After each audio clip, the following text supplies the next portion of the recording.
Donc, bienvenue dans l'exposition Le Nain, ici au musée du Louvre-Lens. Une exposition qu'il ne faut pas manquer, il y a une expo Le Nain tous les 40 ans.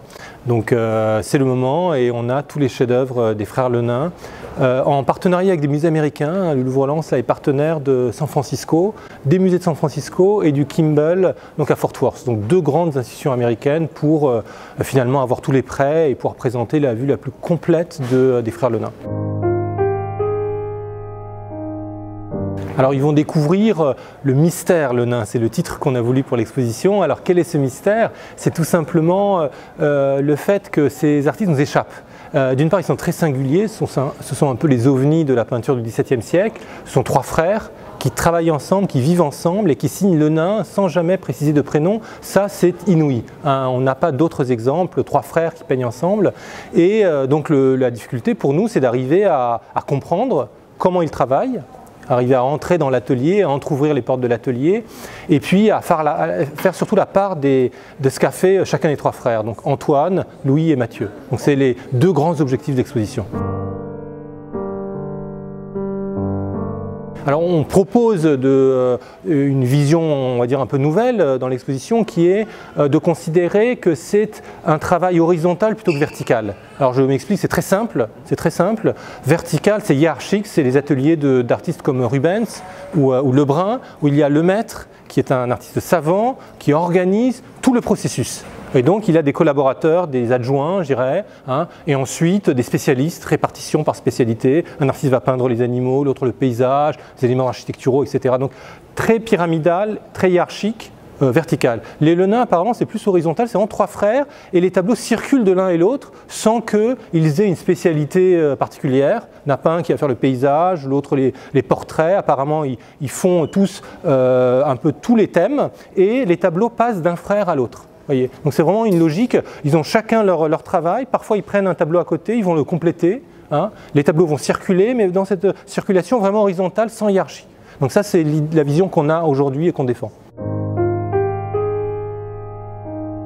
L'aîné, c'est Isaac, qui disparaît, qui se volatilise en 1623, on ne sait pas pourquoi, il y a juste un document où il achète des bagues en or, et à ce moment-là, il disparaît de la circulation. Donc, très mystérieux, on est déjà dans le mystère Le Nain avec Isaac, l'aîné, et le deuxième, aujourd'hui, on sait que c'est Nicolas. On pensait que c'était le dernier Nicolas, en fait, non, c'est le deuxième, c'est Nicolas, qui n'est pas peintre. Il est commis, il est juriste, il est praticien, on dit à l'époque, et les trois autres sont vraiment peints tous les trois, mais comme ils ont des lettres de maîtrise pour un seul, c'est Antoine, donc l'aîné des trois derniers, si vous voulez, qui va être maître peintre à Paris, à Saint-Germain-des-Prés, et les deux autres vont être compagnons. Donc il y a vraiment cette logique. Alors là, je parlais pas de hiérarchie tout à l'heure, il y a quand même une hiérarchie parce qu'il y en a un qui est maître et pas les deux autres, mais ils vont travailler vraiment dans une cohésion, dans une entente tout à fait étonnante, en habitant, en travaillant ensemble, de sorte à être presque indiscernables. On a le plus d'éléments après 1648, donc après la date de la mort d'Antoine et de Louis, puisque Mathieu, donc le dernier frère, le frère survivant, va avoir des biens. Il hérite de ses deux frères. Ils avaient une indivision, leur héritage était en indivision, et donc quand les deux meurent, il hérite de tout. Et il va donc acheter des choses, il va avoir des rentes, il va acheter des biens immobiliers à Paris, etc. Donc on le suit dans les archives. Et par ailleurs, il va devenir chevalier de l'ordre de Saint-Michel, ce qui est inouï là aussi. Il n'y a quasi aucun artiste qui obtient cet honneur extraordinaire, parce qu'il fallait être noble, et il ne l'est pas du tout, c'est une famille de vignerons, les Le Nain, et donc du coup il passe un peu au devant de la scène, et donc on a plein de documents sur lui. Alors il perd finalement on le pointe du doigt, il n'est pas noble, il n'a pas le droit d'avoir l'ordre de Saint-Michel, il le perd, il est même emprisonné, il est jeté en prison, donc vous voyez, c'est une carrière assez, mais on sent quelqu'un d'extrêmement ambitieux, qui veut faire cette ascension sociale, presque la faire trop vite. Il hérite de la renommée qu'ils ont acquis tous les trois ensemble, et puis il hérite de leurs biens, et grâce à ça, il veut changer de niveau social. La question de la répartition des mains est très compliquée. Ça fait un siècle qu'on en débat. Autant on sait que les trois frères, donc Antoine, Louis et Mathieu, sont les peintres dans la fratrie de 5, ça on en est sûr. En revanche, qui a peint quoi, c'est beaucoup plus compliqué. Et du coup, on fait des groupes stylistiques depuis un siècle. On fait des groupes stylistiques depuis un siècle. En fait, depuis 1910, c'était Robert Witt, un Anglais, qui a fait le premier groupe 1, groupe 2, groupe 3. 1 c'était Antoine, 2 Louis, 3 Mathieu, et on continue de faire ces groupes sans aucune certitude. Et ce qui est aujourd'hui considéré comme Antoine pourrait en fait être Louis, donc il n'y a pas de certitude absolue, il y a vraiment l'œil du connaisseur, de l'historien d'art qui rapproche des œuvres pour constituer une personnalité artistique. Après, on dit, en rapprochant des sources d'archives ou des sources textuelles, ça doit être Antoine, ça doit être Mathieu, mais ça reste incertain. Après, là où on a progressé, c'est ce qui est le nain et ce qui n'est pas le nain. Et comme tout ça est encore bien mystérieux, bien compliqué, on ne veut pas le cacher dans l'exposition, on le montre. On dit, voilà ce qu'on vous propose, Antoine, enfin d'abord Louis, ensuite Antoine, ensuite Mathieu, voilà ce qui était considéré comme le nain et qu'on considère qui n'est plus comme le nain. Et donc du coup, c'est des maîtres avec des noms de convention. Et enfin, voilà les tableaux sur lesquels personne n'est d'accord. Donc c'est les tableaux de la fin, au public de se faire une idée. Alors ça tombait très bien, le CNRS a un très beau projet qui s'appelle Iconicat, qui est d'essayer de scruter le cheminement du regard lorsqu'on... il y a une logique aussi de sociologie, c'est-à-dire lorsque le public est naïf, ne connaît pas forcément l'histoire de l'art, qu'est-ce qu'il va regarder dans un tableau, il n'a pas forcément les codes, et pour nous, ce sont des éléments d'information extrêmement précieux, parce que ça nous permettra éventuellement d'adapter notre discours pour, finalement à la manière qu'a le public de regarder et qu'aujourd'hui on connaît encore très mal. Alors, les dispositifs qui sont proposés sont de diverses sortes. Il y a d'abord des tablettes où avec le doigt, le visiteur va indiquer ce qu'il regarde en premier, ce qui lui semble important. Il va y aussi avoir des processus d'eye tracking, c'est-à-dire d'oculométrie, où on va regarder le cheminement du regard, soit inconscient, hein, vous ne savez pas forcément où se dirige votre regard. Et à partir de toute cette masse de données, hein, on va essayer d'en tirer des conclusions, des éléments pour nous indiquer ce qui, on va dire quels sont les grands éléments qui jalonnent le regard du spectateur, afin d'aller plus loin. Ici, on a un tableau particulièrement fascinant qui est l'un des cas où on peut essayer d'entrouvrir un peu la porte de l'atelier des Lenins, puisqu'on a un tableau où il y a clairement deux mains apparentes. Il n'y a pas besoin d'être un grand historien d'art pour s'en rendre compte. Vous avez clairement une technique pour les trois personnages avec une touche beaucoup plus fine, plus fluide, hein, plus mince, et un coloris qui est, vous voyez, assez froid, hein, sur une couche de préparation qui est gris clair. Donc c'est vraiment un procédé particulier qui est très différent de la figure à droite, voyez, qui est beaucoup plus dense, hein, où la touche est plus marquée, plus sèche, plus chargée en couleurs avec des tonalités rougeâtres et une couche de préparation, une couche d'impression qui est beige. Donc vous voyez des différences très claires. Or, ça correspond à deux groupes qu'on montre dans l'exposition, le groupe Louis à gauche et le groupe Mathieu à droite. Donc on aurait, si ce qu'on propose de réunir dans l'exposition est juste, une collaboration entre Louis qui aurait commencé le tableau, laissé inachevé, Mathieu aurait enchaîné, aurait transformé la composition, aurait voulu transformer finalement un portrait de groupe en une scène de genre avec ce personnage. Et d'ailleurs, la radio nous dit qu'il y a même une composition sous-jacente. Hein, c'est-à-dire qu'il y a une troisième, un portrait qui est en dessous. Alors évidemment, on aimerait imaginer que c'est le troisième frère, donc on aurait un cas où il y a les trois, mais même si on n'est pas sûr de cela, on a quand même un exemple qui nous montre qu'il y a deux frères qui ont participé au même tableau, avec cette logique horizontale que j'évoquais, qui est un frère commence, laisse inachevé, un autre frère reprend le tableau et en fait autre chose. Alors ici on est face à deux tableaux qui vont ensemble, les petits joueurs de cartes, et puis c'est aussi les petits joueurs de cartes, c'est des enfants, mais le tableau est plus grand. Ce tableau-ci, le petit est sur cuivre, celui-ci sur toile, le petit est au Louvre, et celui-ci dans les collections de la Reine d'Angleterre. Ils sont très intéressants ces tableaux parce qu'ils montrent une scène qu'on ne voit pas dans la peinture française de l'époque, c'est-à-dire des enfants.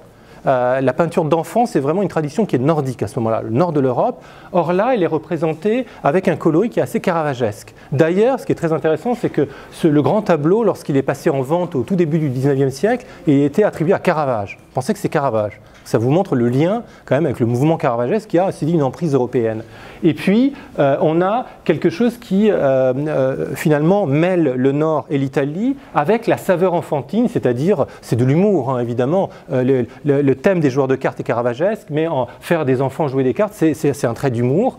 C'est un jeu avec le spectateur. Par exemple, vous voyez le personnage à droite qui nous menace de son doigt, il participe de cette comédie finalement qui engage le spectateur. Et puis deux versions. Alors pourquoi deux versions? On peut se dire peut-être une première version, une deuxième, ou une première, une copie. Non, les deux sont des originaux. Lors de la restauration du tableau de la Reine d'Angleterre, la signature a réapparu, le tableau est signé, et se pose enfin la question, qu'est-ce qui était peint avant? Et là, c'est très intéressant, les Anglais disent tous, la tradition anglo-saxonne, c'est d'abord le grand et ensuite le petit, d'abord la reine et ensuite le Louvre. Pour nous, Français, c'est l'inverse, c'est d'abord le Louvre et ensuite la reine d'Angleterre. Le seul élément que je peux donner, c'est que ce personnage, vous voyez, qui menace avec son doigt, la position du doigt n'est pas trouvée dans la petite version Vaux. Il faut approcher pour le voir. On voit qu'il n'avait pas encore imaginé, donc comme il réfléchissait, comme il était encore dans l'esquisse, dans l'essai, dans l'imagination, c'est un argument pour dire que le petit est la première version. C'est d'autant plus compliqué d'attribuer ces deux tableaux à Louis que d'habitude, tous les petits tableaux sur cuivre font partie du groupe Antoine. Or là, on a un petit cuivre, donc ça serait singulier. C'est vraiment, par exemple, le coloris, vous voyez, qui est un coloris très restreint avec une gamme brune et quelques touches de rouge très fortes qui correspondent assez bien au groupe Louis, plutôt qu'au groupe Antoine. Ce qui fait que du coup, on donne ça à Louis, et y compris le petit cuivre, qui du coup est le seul petit cuivre du corpus Louis. Il faudra mettre des guillemets évidemment, mais voilà. Donc c'est, vous voyez, pour vous dire, il n'y a pas d'éléments factuels, il n'y a pas de documents d'archives, il n'y a que finalement l'œil du connaisseur qui permet d'essayer de constituer ces groupes. Alors là, on est face à une redécouverte absolue, un tableau qu'on ne connaissait pas il y a 3 ans, hein, donc un Saint-Jérôme que j'ai vu arriver sur mon bureau au Louvre à la demande de certificat pour la sortie du territoire. C'est un chef-d'œuvre. Alors évidemment, vous imaginez, je suis tombé de ma chaise, hein, lisons-le, et parce que c'est un lenain de cette qualité qui réapparaît de nulle part, ça arrive une fois tous les 10 ans. D'où est-il venu? De nulle part. Hein. Il se trouvait sur une brocante, en très mauvais état, extrêmement mauvais état, et une magnifique restauration rend justice à ce qui est un véritable chef-d'œuvre. Alors pourquoi c'est un chef-d'œuvre? Il suffit de regarder, on a de nouveau ce coloris très puissant, restreint et à la fois captivant l'œil avec ce rouge très, très profond. Il y a aussi les chairs, hein. Le coloris, c'est la manière de peindre le corps de ce saint. Vous voyez, la peau, la subtilité, la veine qui bat sur le bras, la manière dont la chevelure, la barbe est représentée, la manière dont on évoque le côté bleuté de cette barbe en faisant jouer la couche d'impression grise qui est sous-jacente. Donc tout ça, c'est des artifices de coloristes qui donnent une vie incroyable. C'est vraiment un personnage qui vit, qui respire, et ça, c'est qu'un très grand génie qui peut le réaliser. Donc tout ça montre qu'il y a encore des lenins de qualité absolument extraordinaire qui dorment, alors ou dans des greniers, dans des brocantes, peut-être dans des réserves de musées, et qui ne demandent qu'à être découverts. On a fait l'analyse scientifique du tableau au Louvre, hein, à l'occasion de sa réapparition. On a un dossier scientifique très complet et qui confirme absolument une attribution à probablement Louis, puisqu'il est ici présenté dans le groupe Louis. Alors ce tableau, évidemment, vous le connaissez tous, c'est un mythe, c'est la Forge. La Forge, c'est le tableau qui a perpétué le nom des Lenins au Louvre. Hein. Alors pourquoi? Parce qu'il a fait partie des plus grandes collections du XVIIIe siècle. Au moment où les Lenins étaient complètement oubliés, on ne savait plus qui ils étaient. On voit dans les grandes ventes du XVIIIe, le nain père, le nain fils. On pensait qu'il y avait 2 Lenins, un Lenin, on ne savait plus. Mais on savait toujours la qualité d'un tableau comme celui-là. Donc il est passé d'une collection très prestigieuse à une autre, la collection du prince de Conti. Il a failli entrer dans la collection royale, le roi essaye de l'acquérir et finalement échoue parce que le prix s'envole. Vous voyez, c'est incroyable. Et finalement, c'est le contrôleur général des bâtiments d'Angivillet qui l'acquiert, mais pour lui, pas pour le roi. C'est amusant aussi comme histoire. Et puis, à la Révolution, il est émigré, hein, il est au service de la monarchie, il part à l'étranger, on saisit ses biens, une saisie d'émigrés, et cette saisie arrive au Louvre. Et c'est pour ça que c'est un des premiers très grands lenins qui est au Louvre et qui va toujours fasciner. Il fascine Delacroix en parle, Delacroix s'en inspire, il va fasciner vraiment, vraiment les plus grands artistes. Cézanne, par exemple, s'en inspire. Et il va donc continuer à faire comprendre l'importance des lenins et être à l'origine même d'une certaine manière, de leur redécouverte. Pour les redécouvrir, il a fallu Champfleury, un historien, un polygraphe, qui a cherché les archives pour finalement mettre un nom, une identité sur des chefs-d'œuvre comme celui-ci. On est là aussi dans une qualité de coloris incroyable. C'est une scène qui est entièrement éclairée d'une lumière artificielle. Donc on a des personnages qui sont, comme souvent chez le nain immobile, figés dans une sorte de silence et qui en même temps vous regardent, arrivent à retenir le regard, capter l'attention. Et c'est la lumière, c'est cette tonalité jaune qui vient faire chanter les rouges en leur donnant un côté un peu orangé, qui vient relever les cols des personnages avec toujours cette fluidité, cette liberté de touche, donc qui finalement donne vie à une scène qui paraît complètement anodine. Ça, c'est la touche, l'art des frères Le Nain. Le sujet lui-même, c'est ce qui fait aussi leur renommée, c'est les gens qu'on ne s'attend pas à voir dans la peinture, c'est les plus modestes. Vous voyez, un forgeron, des paysans tout autour dans cette salle, c'est les plus modestes qui font une entrée fracassante finalement dans la peinture française.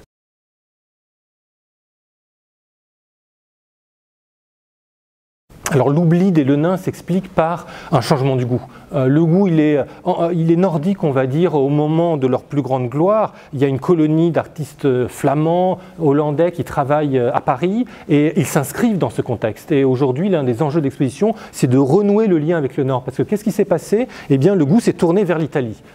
Deuxième moitié du XVIIe siècle, le grand modèle, c'est l'Italie. On n'achète que des Italiens, les Carache, Guidorini, etc. Et on oublie tout le Nord. On oublie aussi des artistes comme Rembrandt, comme Vermeer. Vermeer est un grand oublié de l'histoire de l'art, comme les Le Nain. Et donc les Le Nain font partie de cet oubli qui enveloppe toute une partie de l'art européen et on va dire l'art du nord de l'Europe. Et il a fallu la redécouverte de l'art nordique au milieu du XVIIIe siècle pour redécouvrir par la même occasion les Le Nain, qu'à ce moment-là on pensait même être des artistes nordiques. Souvent on voit dans les catalogues de vente 18e Le Nain, peintre nordique. Bien non, c'était des peintres français, il fallait les recherches d'archives pour le comprendre. Alors là, c'est un tableau donc, qui vient de loin, qui vient du musée de l'Ermitage. L'Ermitage a deux Le Nain majeurs, mais il a aussi des suiveurs, des peintres qui sont des satellites des Le Nain, qu'on présente dans la dernière section de l'exposition.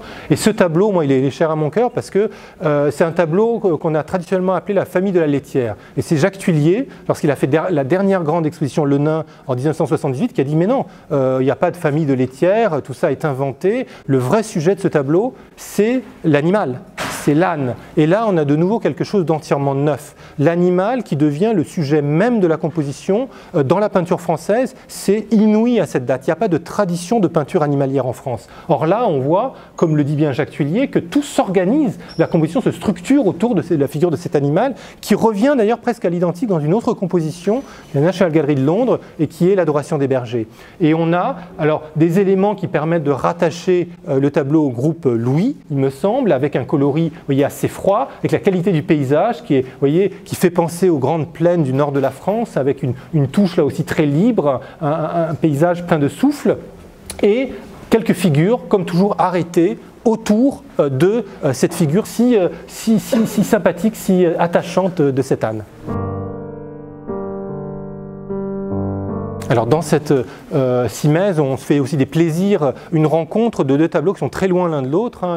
La charrette est au Louvre, les paysans devant leur maison à San Francisco, donc vous voyez la moitié de la terre qui sépare les deux compositions, et pourtant vous constatez qu'elles vont ensemble. Il y a un coloris qui est un coloris un peu crayeux, un peu blafard, qui nous donnait vraiment l'envie de les réunir. C'est ce qu'on peut faire lors d'une exposition, et ça correspond à mon sens à un moment dans la carrière des Le Nain. Vous voyez, une évolution qu'on essaye aussi de retracer dans l'exposition, et il y a un moment où le coloris acquiert ce côté un peu blanchâtre des grands écrivains, Huysmans par exemple, qui parlait, qui était tombé amoureux de la charrette, disait il y a un ton de blanquette dans ce tableau.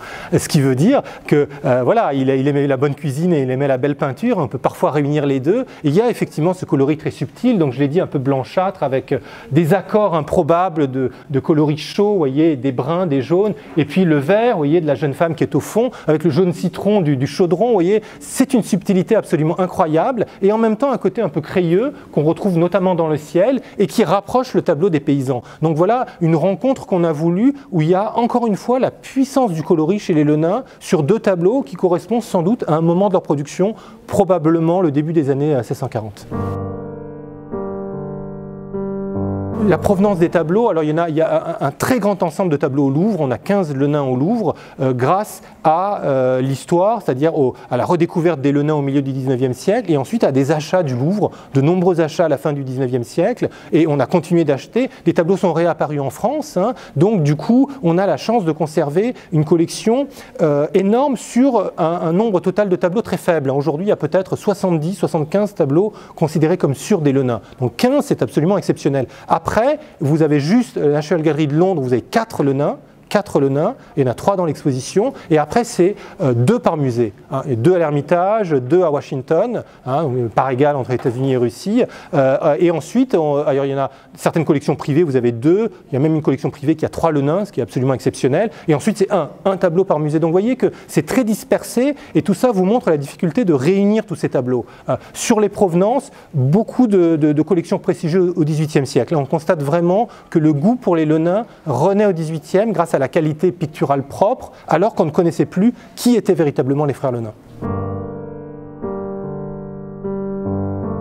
Alors ici, on a mis un tout petit tableau sur une immense simesse. Pourquoi? Tout simplement pour le mettre en valeur, pour que ce côté un peu bizarre attire l'œil du spectateur et lui fasse comprendre que c'est une œuvre vraiment importante. Alors pourquoi c'est une œuvre importante? Parce que c'est un tableau qu'on ne connaissait pas il y a 6 mois.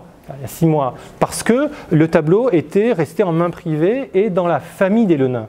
Donc l'enjeu pour nous, ça a été de retrouver la famille. Ça n'a pas été facile. On savait qu'à la fin du 19e siècle, une baronne Lenain présentait des tableaux des Lenins. Donc on s'est dit, c'est quand même très intéressant. Est-ce vraiment une descendante? Oui, en l'occurrence. Et ensuite, retrouver les héritiers actuels, qui ne portent plus du tout le nom des Lenins. Je ne vous dirai évidemment pas le nom qu'ils portent, mais ils avaient dans leur collection, en tout cas, au moins 7 œuvres que lorsqu'on l'a vu pour la première fois, donc c'est tout récent, on est resté là aussi sidéré. La qualité, la touche de miniaturiste, vous voyez, vraiment tout petit tableau sur cuivre, une touche extrêmement précise, extrêmement libre, avec une matière un peu coulante qui correspond parfaitement au groupe qu'on attribue à Antoine. Antoine, donc l'aîné des 3 frères. Donc ce petit tableau s'insère parfaitement dans l'ensemble Antoine. Et lorsqu'ensuite on a regardé les documents d'archives, c'est-à-dire les inventaires du XVIIe, l'inventaire de Mathieu Lenain, dernier frère, eh bien on trouve mention, pas spécifiquement de ce tableau qui dans la tradition familiale passait pour un portrait de Mathieu précisément,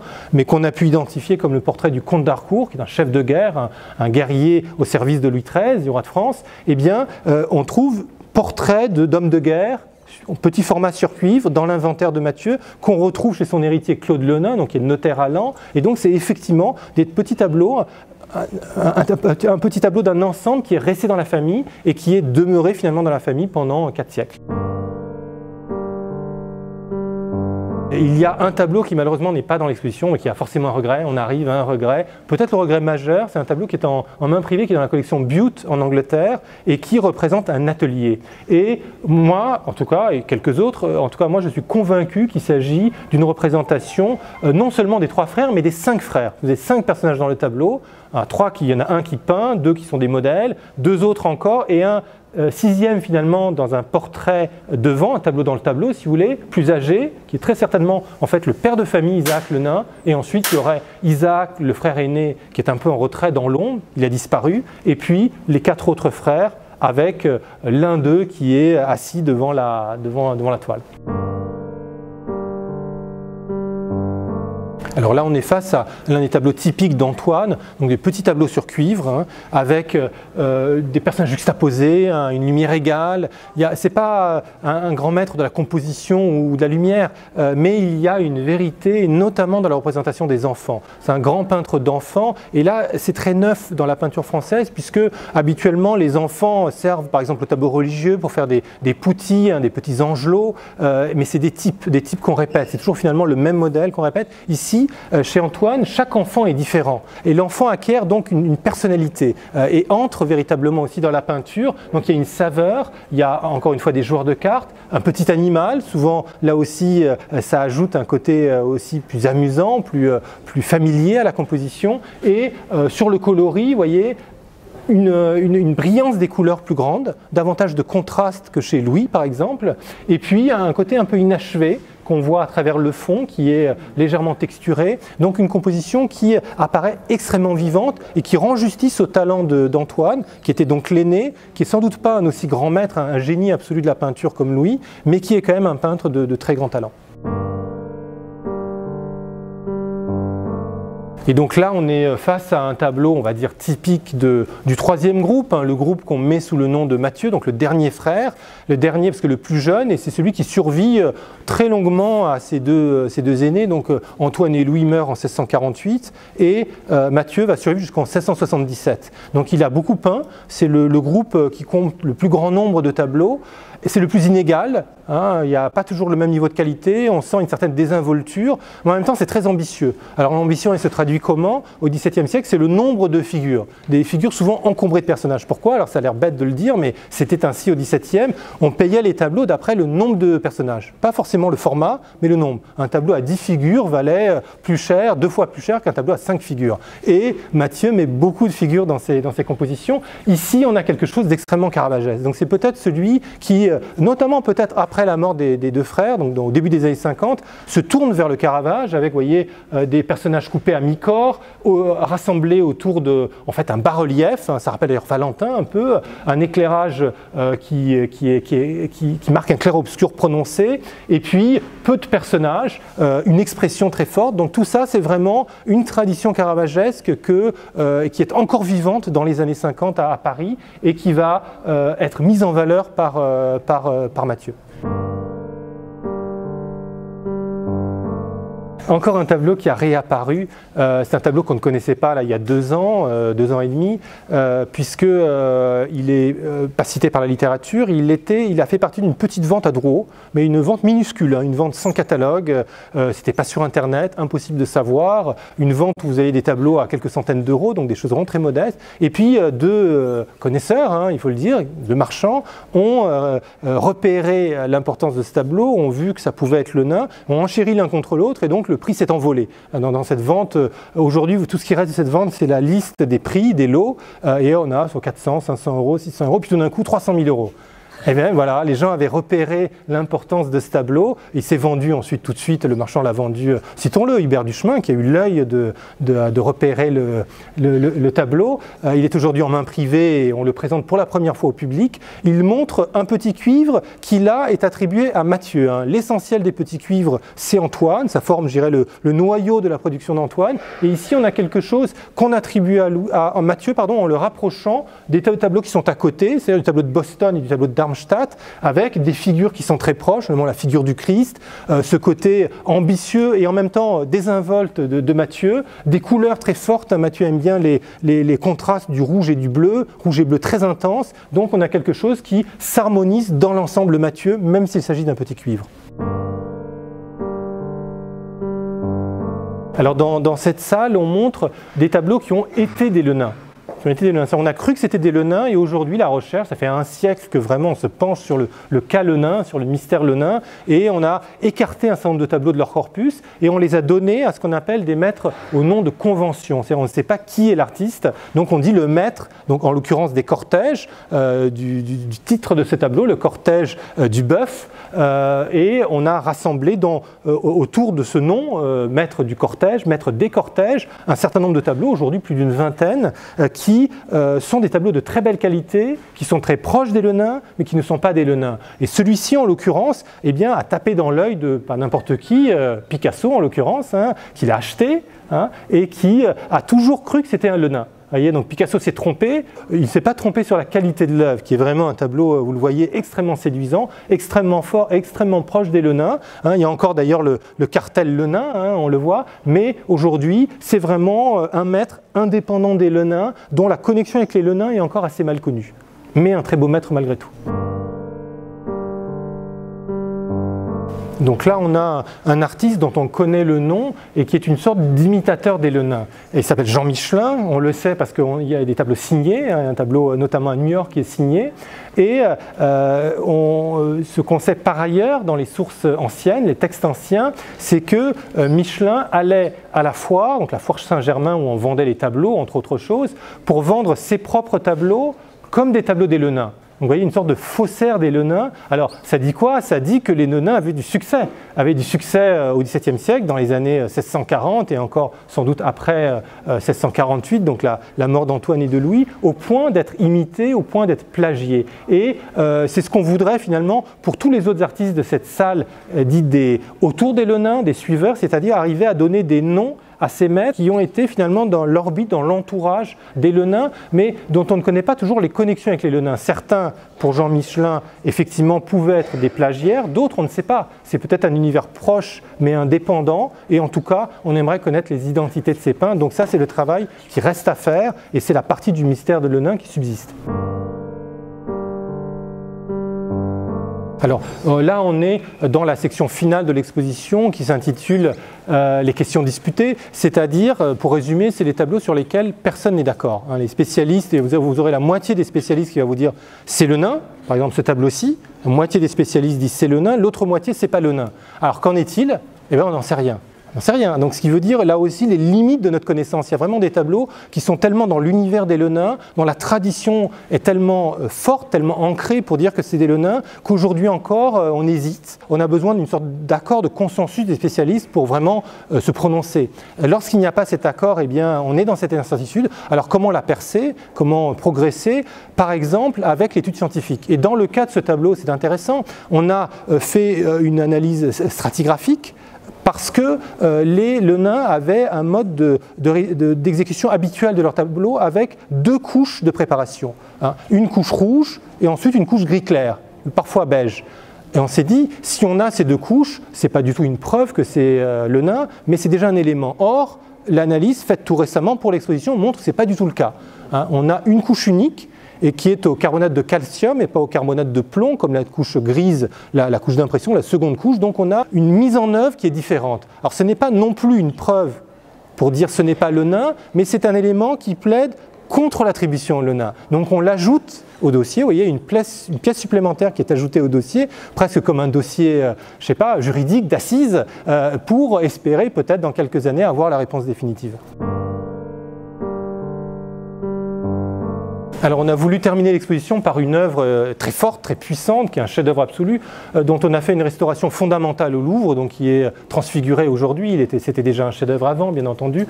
Et par ailleurs, on est toujours au cœur du mystère. On termine finalement sur le mystère. Le mystère subsiste. On n'a pas résolu le mystère Lenin, puisque se pose la question sur ce tableau de la collaboration. Déjà, les analyses qu'on a menées à l'occasion de la restauration ont montré qu'il y a encore un tableau sous le tableau, ce qui est très fréquent chez les Lenins, c'est-à-dire une figure, vous voyez, sous la cape noire, ici, il y a une tête qui est réapparue sur un des clichés, la réflectographie infrarouge. Donc, on sait qu'il y a une première composition. Et après, l'étude scientifique a montré qu'il y a sans doute deux mains, une main qui a fait la partie centrale et une main qui a complété. On le voit bien, par exemple, si on compare ces deux personnages avec une touche plus cassée, vous voyez, dans les draperies, plus dense aussi, et quelque chose qui coule, quelque chose de plus fluide pour le personnage à droite. C'est les groupes aujourd'hui, les groupes Mathieu et Louis. Donc on suppose, et là encore sans preuve certaine, qu'il s'agirait d'un tableau commencé par Louis, terminé par Mathieu, qui lui a donné un côté plus anecdotique, c'est-à-dire l'aspect véritablement d'une tabagie, en ajoutant un fumeur, en ajoutant des bouteilles. Ici, on retrouve cette touche qui juxtapose les traits de couleur, les petits accents clairs. Donc, peut-être encore une part de ce mystère qui est au cœur de la question, c'est-à-dire celle de l'atelier des Lenins. La conclusion, elle est toute simple, c'est que le mystère donc continue. C'est des artistes qui continuent de fasciner, qu'il faut venir voir. Il y a peu d'œuvres, le corpus augmente, mais peu à peu, au compte-gouttes. Et bien des questions subsistent, des questions de tous ordres. La question encore une fois, du travail commun au sein de l'atelier, la question aussi de l'interprétation. Que signifient vraiment les tableaux des Lenins? C'est une question qui est vraiment centrale et qui continue d'être centrale. La question aussi de leurs influences, de leurs sphères, sans doute davantage le nord de l'Europe, et pas seulement l'Italie, comme on l'a beaucoup trop dit. Donc c'est tout ce qui reste à découvrir, ce qui sera l'objet sans doute de la prochaine exposition Lenin dans 40 ans. Donc je vous convie à revenir dans 40 ans, peut-être pas au Louvre-Lens, peut-être au Louvre, on verra. Et aussi, sans attendre 40 ans, au colloque, qui lui aura lieu dans pas très longtemps, puisqu'il aura lieu les 5 et 6 mai, ici au Louvre-Lens, donc à l'auditorium, à la Seine, au Louvre-Lens. Et vraiment, ça sera un moment fascinant de discussion, de débat autour de toutes ces questions et autour finalement du mystère Lenin.